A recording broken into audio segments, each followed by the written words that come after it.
शुक्र अदा करो। हज़रत अली शेर खुदा रदी अल्लाह ताला अन्हु का एक वाक़या सुनो। हज़रत अली बहुत गरीब थे, इतनी गुर्बत थी कि अक्सर घर में चूल्हा नहीं जलता था।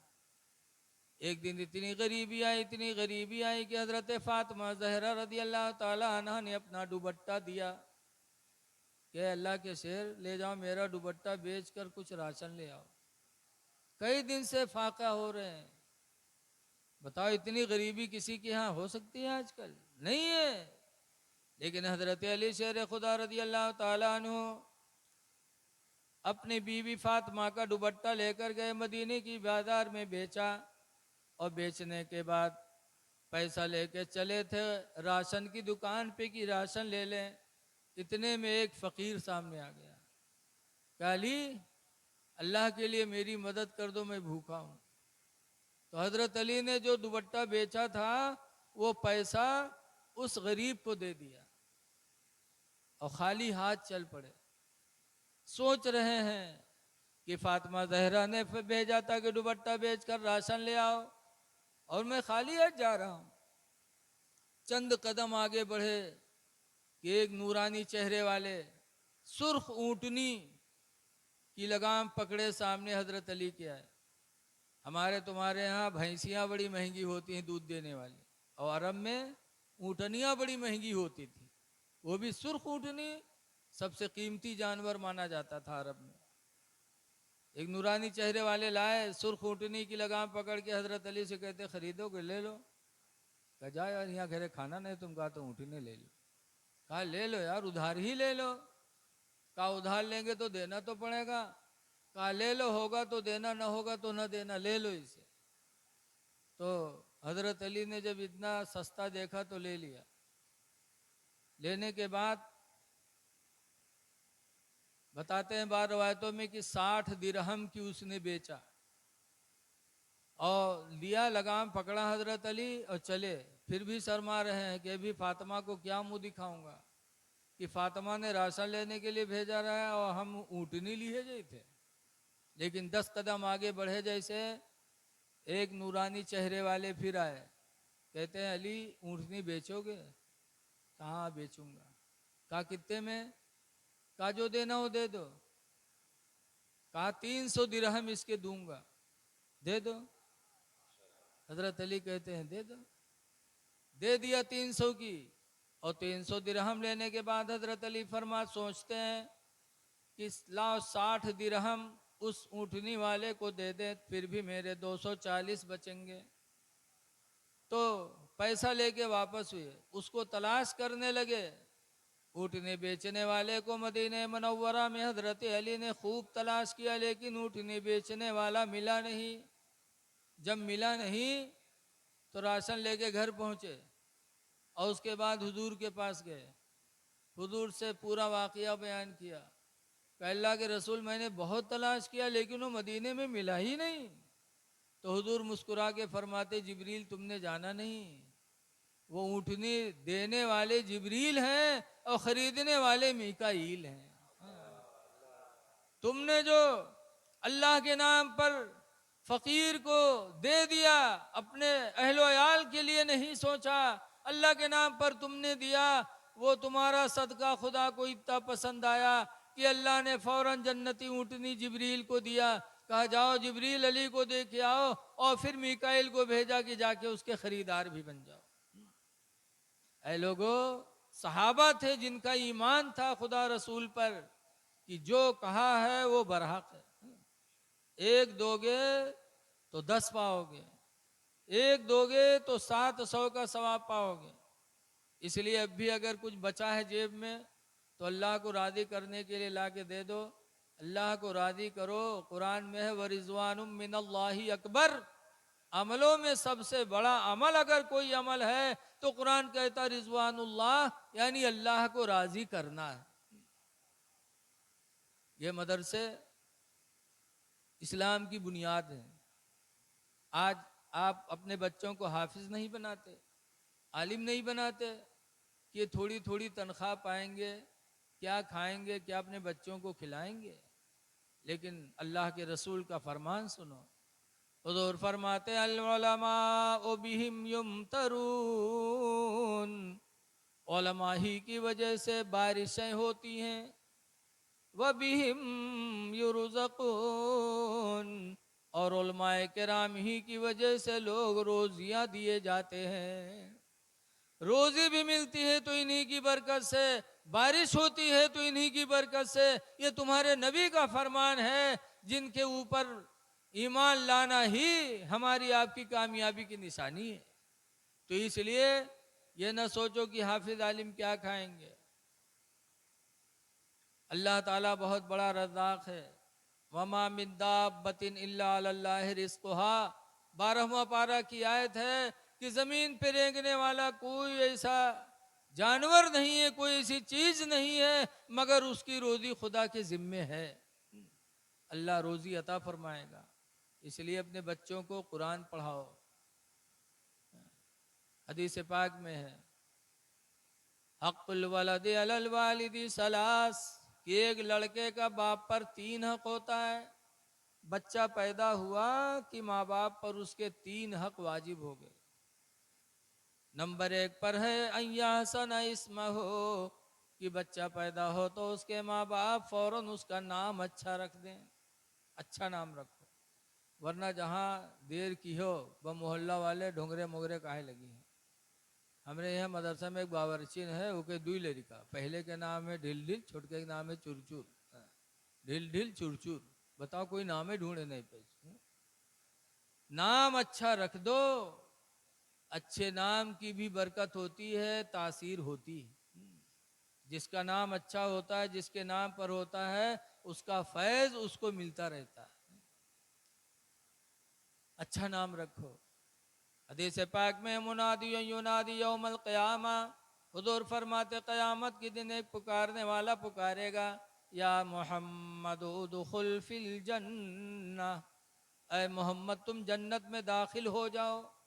फ़यक़ूम कुल्लु मन इस्मुहु मोहम्मद, तो हुज़ूर फरमाते पस हर वो इंसान खड़ा हो जाएगा जिसके नाम में लफ्ज़ मोहम्मद लगा होगा।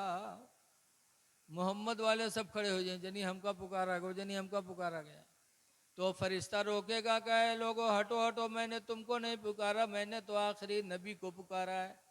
तो अल्लाह फरमाएगा मेरे फरिश्ते इनको न रोको, अगर ये मेरे नबी के नाम पर उठे हैं तो मैं अपने नबी के नाम के वसीले से सबकी बख्शिश कर रहा हूँ। नाम अच्छा रखो।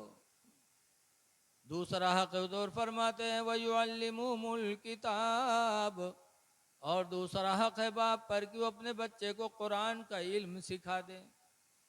कुरान की तालीम बहुत ज़रूरी है। इंजीनियर बनाओ, डॉक्टर बनाओ, वकील बनाओ, हिंदी अंग्रेजी पढ़ाओ, अच्छी चीज़ है। दुनियावी तालीम भी हमारी आपकी ज़िंदगी की गुजारने के बेहतरीन हथियार हैं, लेकिन सबसे पहले इल्म दीन का होना ज़रूरी है, कुरान का सीखना ज़रूरी है। आज लोग कुरान नहीं पढ़ते। बम्बई अगरी पाड़ा एक जगह है, वहाँ एक सेठ निसार हैं, 94 साल की उम्र उनकी हो गई और कुरान नहीं पढ़ा था। अल्लाह ने एहसास पैदा कर दिया तो 94 साल की उम्र में मस्जिद के इमाम को बुला बुला के और वो अल्हम्दुलिल्लाह कुरान पढ़ लिए। कुरान पढ़ो, अगर न पढ़े हो कुरान पढ़ो। आज सबसे बढ़िया किसको समझते हो? आपने 12 तकरीर में सुना होगा कि हम तो कोई राजनीति में जीत जाए तो वो अच्छा, सरकारी नौकरी पाए जाए वो अच्छा, लेकिन सरकार किसको अच्छा कहते हैं? सरकार फरमाते खैरुकुम मन तअल्लमल कुरान व अल्लमहु, तुम में अच्छा वही है जो कुरान सीखे और दूसरे को सिखा दे। ये सबसे अच्छे हो गए हैं। हमारे हाफिज शहजाद साहब सबसे अच्छे हैं कि इन्होंने कुरान सीखा और इन बच्चों ने सीखा, सिखाया उन्होंने, इन्होंने सीखा। कुरान सिखाओ। हमने बहुत पहले के एक बात सुनी है, एक बार कि एक आदमी की शादी हुई और बीवी रुखसत हो के आई। जब बीवी रुखसत हो के आई तो मर्दवा रसगुल्ला उसगुल्ला लेके गवा कमरा में। पहली रात में यही सब ले जावा जाता था, मिठाई खटाई। तो लेके पहुंचा हुआ, जानिस के हम हातिम ताई लात मारे दी थी। मेहर बंधहिया 21,000 51,000। तो के मेहरुआ कमरम जई हैं 50 रुपये के रसगुल्ला लेके, तो के जई हैं बैठी हैं सलाम करी हैं, तो के कहीं तनी माफ़ कर दो, ये माफ़ कर दो। बताओ पहली रात में माफ़ी मांगत। आजकल मेहरुआ काहे लतियावत है, उसकी वजह यही है, पहली रात में माफ़ी मांगत है। जहाँ माफ़ी मांगे में वह जानेंगे कि वो मर्द नहीं हो मेहरा है। अगर मर्द होता तो हमारा हक हमको देता है, हमसे माफ़ी मांग रहा है। माफ़ी ना मांगो, शान से उसका मेहर अदा करो। कुरान हकीम में अल्लाह फरमाता तुन्निसा सदुकातिहिन्ना निहला, कि खुशी ही की रात में औरतों का मेहर औरतों को इनायत कर दो, खुशी ही की रात में उनका मेहर दे दो। इसीलिए लिखा है जो मेहर नहीं देगा कयामत के दिन मियाँ बीवी दोनों जानी की शक्ल में उठाए जाएंगे। गोया कि पूरी जिंदगी दोनों ने ज़िना किया है, मेहर देना चाहिए। लेकिन वो लेके के बाद 50 रुपये की रसगुल्ला, और वहाँ के बाद धरी सुखे बाद सलाम के बैठा, तो औरतिया कहते कुछ पढ़े बढ़े हो, तो वो सटपटान कही सी कौन सवाल आएगा। आजकल मेरे तो पूछा था खाता हुआ तम रुपया कत्ता है, दुकान कई ठोरी चलत है, जमीन कत्ती है, ये सब पूछत है। लेकिन वो बड़ी नेक औरत थी, उसने पहला सवाल किया, कहा कुछ पढ़े बढ़े हो, तो ये चुप, बहुत चालाक रहा है। सोचिस कि अगर कही थे हाँ पढ़े हैं तो आज नहीं तो कल तो पोल खुलेंगे जी, और कहीं नहीं पढ़े हैं तो पहली रात में बेइज्जती हुई तो चुप रहा। चुप रहने में बड़ी कामयाबी है। मेरे पैगंबर फरमाते मन सकता फनजा, जो खामोश रहा वो निजात पा गया। ज्यादा बोलने वाला चूक जाता है, खामोश रहने वाला निजात पाता है। फालतू बात इंसान को बोलना नहीं चाहिए। बहरहाल चुप रहा, लेकिन मेहरुआ बड़ी होशियार रहा है। कैस अरे बोलो ना, कुछ पढ़े बढ़े हो, तो गुस्सा आएगा। कैस काहे रे तू घर में रहा ही है कि हमारे इम्तिहान ले आई है रे, तो कहने इम्तिहान नहीं लिए थे, न पढ़े हो तो पढ़ लो।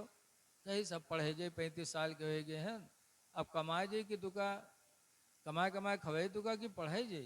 तब औरतिया ने कहा अल्हम्दुलिल्लाह मेरे माँ बाप ने कुरान की तालीम दे के भेजा है मुझे, रात रात में तुमको कुरान पढ़ा दूंगी, दिन में रोजी कमाओ, रात में थोड़ा थोड़ा टाइम दे दो, हम तुम्हें कुरान पढ़ा देंगे।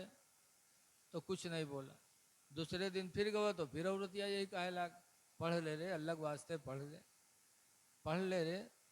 तो कहीं पीछे पड़ी हो पढ़ तो ले भाई, लेकिन अगर कहूँ अपने सखी सहेली में नाम ले लियो कि हमारा आदमी हमरे थी पढ़त है, तो तुम्हारे को दांत हम राखब ना। हाँ। तो कहीं पढ़ ले रे अल्लाह के वास्ते न बतेबे, कहूँ पढ़ ले। तो पूछिस कौन किताब ले, तो कहीं बगदादी कायदा ले आओ। तो चौका कहीं बगदादी कायदा, कहीं हाँ, कहीं सारे अत्ता पैसा हमरे तिर कहाँ है रे कि हम बगदाद के पासपोर्ट बनवे तो के वीजा खरीदी, बगदादी कायदा ले रे। बड़ा चोंगा रहा है, जानत रहे बगदादी कायदा बगदाद में बिकात है। औरतिया कहे सुनो ये सब कहूँ बिकात है, हियो बिकात है, सब कहूँ बिकात है, जाओ ले आओ। तो सुबह गवा बगदादी कायदा ले दुकान पर, दुकान से लिहिस, उसके बाद उका घुमाए के चोंगला बना के जेब में धरिस, ऐसे लेके हाथ में नहीं चला कि कहूँ कोई पूछ लियो मुंह से निकल न जाए कि पढ़े जाई थी। बहरहाल लेके आया, बीवी बड़ी खुश मिजाज थी, एक ही हफ्ता में अपने शौहर को बगदादी कायदा पढ़ा दिया। कह दो अल्हम्दुलिल्लाह, एक हफ्ता में बगदादी कायदा खत्म करा दिया। जब बगदादी कायदा खत्म है तब उसका हिम्मत बढ़ी, तो फिर पूछा थे अरे अब कौन किताब ले, कहीं जाए सन्नत कुरान ले आओ। वह का लेके आवा, 2 हफ्ता में वह पढ़ा दी। 35 साल का जवान था, इशारा करना था।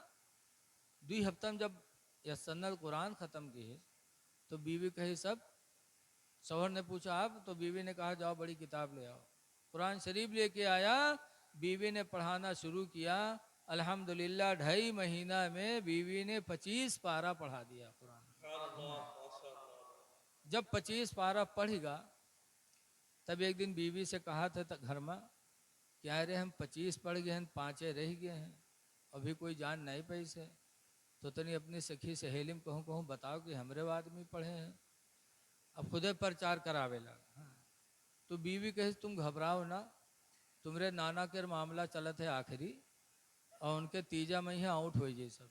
कहीं नहीं कैसे, कहीं तो नाना मरी हैं, तीसरे दिन सयुम हुई, गांव के लोग चना पढ़ी हैं मस्जिद में, कुरान पढ़ी हैं, तो उस दिन तू जाए तो कुरान पढ़े तो गांव के लोग देखी हैं तो खुद ब खुद जान जाए कि फलन वो पढ़े है। कैसे, हाँ बात तो सही है। अल्लाह मर्जी के नाना के मामला चलता रहा है, आखिरी हुई के ख़त्म। जब ख़त्म हो गए तीसरे दिन सयुम के महफिल भय मस्जिद में, गांव के लोग जुटे तो यहू गवा टोपी ओपी लगाई के। जब हुआ गवा तो देखा कुछ लोग चना पढ़े, कुछ लोग कुरान पढ़ें। तो कुरान वाले की तरफ यूँ बढ़ा, जब बढ़ा यू के सथेवे सब बैठे चना पढ़त रहे। वो देखिन तो कोई कुर्ता पकड़ के खींचिन, कहीं यहाँ आओ रे, यहाँ रे, चना यहाँ रहे रे, वो हर कुरान वाले हैं रे, यहाँ आओ। वो जानत रहे ना हम पढ़े न यूँ पढ़े, तो कहे हम आज कुरान पढ़ गए। सथीवे चौंके, कहीं कुरान पढ़ी है, ये कैसे रे, कहीं हम कुरान पढ़ गए आज। तो सथीवे छोड़ दिए कुर्ता, कहीं देखी कैसे पढ़त है। उठाया कुरान शरीफ और जैसे बीवी ने पढ़ाया था एक एक आयत करके, बिस्मिल्लाहिर्रहमानिर्रहीम, अल्हम्दुलिल्लाहि रब्बिल आलमीन, अर्रहमानिर्रहीम, अलग अलग करके अलहमदो पढ़ा। तो सथीवे सोचिन हो ही सकते कहूँ पूछ पूछ के याद कर ली सोई। लेकिन जब अलिफ लाम मीम शुरू की तब सथीवे खड़बड़ाने, यूँ कैसे पढ़ेगा। जब वरक उल्टिस वहारो पढ़े लाग तब सथीवन के नहीं बर्दाश्त बा। सथीवे उठे गए, कहने कुरान बंद कर, बंद किए। सथीवे पूछी ना रे तू पढ़े कब रे, जिंदगी भर हरहा हमरे साथे चराए, चोरी हमरे साथे की है, चिंदरई हमरे साथे की है, तू पढ़े कब रे और कहाँ पढ़े है। तो कहे घर में पढ़े हैं। कहीं को पढ़े, गई घर में। कहाँ पढ़े, तो कहे घर में। के पास पढ़े रे, तो कहे घर में। बीवी के नाम नहीं बतावे, हाँ वह घरे घर का है। सथीवे समझ के कुछ नहीं कि बीवी पढ़े इसे, इसलिए कि बीवी का दूसरा नाम घर में भी तो है। आजकल बहुत से मदरसा में है गिलास में पानी लेके कहीं हजरत नहीं दम कह दो, पूछो कहा बात, तो क्या घर में पेट पिरा थे। बताओ घर में कहूँ पेट होता है, बीवी पेट पिराए तो जानो घर में पेट पिरा था। हाँ ऐसा बहुत सही है, कहे माँ साहब तनिक तो बीज बनाए दो, पूछो कहा बात, कहीं घर में मूड पिरा थे। बताओ घर में मूड कहाँ होता है। बीवी के दूसरा नाम घर में, पूछे को पढ़े तो कहे घर में। सथीवे समझ के कुछ नहीं कि बीवी पढ़े से। तो साथी लोग दुआ मांगने लगे, या अल्लाह जैसे बीवी मेरे साथी को तूने अता फरमाया, अल्लाह ऐसी ही नेक बीवी हम लोगों को भी अता फरमा दे। या अल्लाह जैसे बीवी मेरे साथी को तूने दिया कि मेरा साथी जाहिल था कुरान का कारी बन गया, या अल्लाह ऐसी ही नेक बीवियां हम लोगों को भी अता फरमा दे। हदीस पाक में है, अन अब्दुल्लाह इब्न मसूद क़ाला क़ाला रसूलुल्लाह, हज़रत अब्दुल्लाह बिन मसूद से रवायत है, फरमाते अल्लाह के नबी ने इरशाद फरमाया, अद्दुनिया कुल्लुहा मता, सरकार फरमाते पूरी दुनिया नेमत है, पूरी दुनिया अल्लाह ने नेमत बनाई। व खैर मताई दुनिया, और दुनिया की सबसे बेहतरीन नेमत, सरकार फरमाते अलमरअतुस सालिहा, नेक औरत है। जिसके निकाह में नेक औरत चली गई, समझ जा दुनिया की सबसे अजीम नेमत अल्लाह ने उसको अता फरमा दिया, अच्छी औरत। एक हदीस में हुजूर से पूछा गया था, अय्युल मरअत खैरुन, अल्लाह के रसूल कौन औरत अच्छी है। तो सरकार ने फरमाया था, इज़ा नज़रा इलैहा, जब उसका मर्द उसको देखे, फसरत हो, तो वो बीवी उस अपने शौहर को खुश कर दे। सबसे अच्छी बीवी कौन है, कि जब उसका शौहर उसको देखे तो अपने शौहर को खुश कर दे। कैसे चॉकलेट दे दे थोड़े, जैसे आओ तैसे चॉकलेट खवाए दे, नहीं। मतलब यह है कि बीवी इस तरह बन संवर के घर में रहे कि शौहर जब आए तो अपनी बीवी का चेहरा देखे तो उसका सारा गम भूल जाए। चेहरे पे रौनक होना चाहिए। लेकिन आजकल की औरतें सुबह हुए तो कहीं आज हमारे पेट पिरा थे, जाओ बासी वासी खाई लो। वो बेचारा बासी वासी खाए के चला जाए काम करे, बाद में यह ताज़ा खाना बनाई है खाई है, तक मोहल्लम घूम घूम पंचायत करी है, हंसी है खेली है। उसके बाद जब जनी है कि अब हमरे आदमी के आवे के टाइम होएगा है, बस मुँह कुप्पा तना फुला घर में बैठ गई है। अब उस शाम के जब आदमी लौटी नहीं रहा तरसा, तो ना अब्बक देखी ना अम्मक देखी, ना भाई ना बहन ना लड़का ना बिटिया। ऐते आवत फौरन कही गुडुआ कम्मी का होगी, कहाँ है गुडुआ कम्मी, लागत है बगैर रुके कयामत आई जात है। और जब देखे न पहिए तो घर में घुसी है, घर में घुसेंगे और घर में जाइए ढूंढिए होगा तो देखिए हो कि मुंह कुप्पत ना फूला है। अब बहुत परेशान देखिए तो हिम्मत के हाल लगे, कहीं कहा बात गुरु में कहा भाग बाहर तन, अति जोर से झिड़कत है लेकिन नौजवान का शर्म नहीं आता। कहीं पूछी कहा बात, काहे गुरु में काहे को साथ, कहीं सुन या तो अपने भैवग ले करो या हमका ले करो। कहीं कहा हुआ, कहीं तोर भैया आज हमका गाली दी से, या तो भैवग ले करो हमका ले करो, गाली दी से लाओ लाठी। अब बताओ, बीवी के चक्कर में आज इंसान अपने भाई पे लाठी चलाता है। ऐ भाइयों पे लाठी चलाने वालों, जरा खुदा का फरमान सुनो। अल्लाह फरमाता वना शुद्ध न शुद्ध आदूद का भी अखी का, हमने तेरे बाजू को तेरे भाई से मजबूत बनाया है। इसलिए लोगों, अल्लाह और उसके रसूल का खौफ पैदा करो, नमाजों की पाबंदी करो। रमज़ान का महीना आ रहा है, रोज़ा रख लो। कितने खुश बदनसीब ऐसे हैं कि मुसलमान होके रमज़ान के महीने में खुल्लिम खुल्ला चाय पीते हैं, पान खाते हैं, बीड़ी पीते हैं। कितने बेहया हैं। हमने सुना है कि एक यहूदी कहीं गया